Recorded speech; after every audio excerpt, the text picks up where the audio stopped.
J'utilise le vidéoprojecteur interactif depuis maintenant 3 ans, en première année du cycle ingénieur à l'ESA.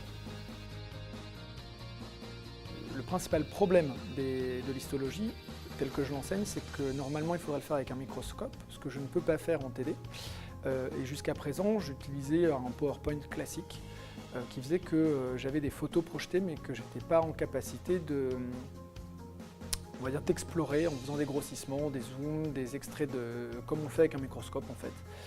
Et j'ai trouvé dans le vidéoprojecteur interactif la possibilité de faire ça.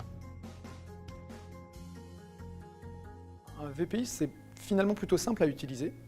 Il n'y a pas une grande différence avec un vidéoprojecteur classique quand on se connecte. Et ensuite, il y a 2-3 astuces à comprendre pour créer l'interactivité avec le PC.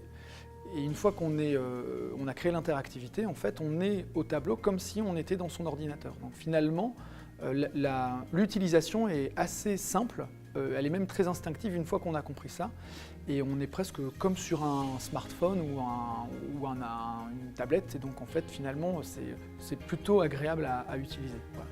Matrice extracellulaire importante, elle forme des fibres orientées, fibreuses. Je construis le poly avec chaque groupe de TD, et ce qui fait qu'en fait, ils se retrouvent avec un poly très personnalisé.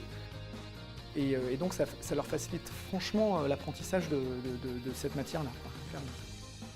Si j'avais un conseil à donner à des enseignants qui veulent se lancer dans le VPI, c'est de commencer par quelque chose de très simple, dans une modalité de cours qui en a besoin, et en apprenant simplement à utiliser les fonctionnalités de base du VPI, c'est-à-dire l'interactivité PC et puis le stylet, et ensuite de monter en puissance sur, par exemple, de la construction de poly avec des logiciels comme Sancoré. Voilà.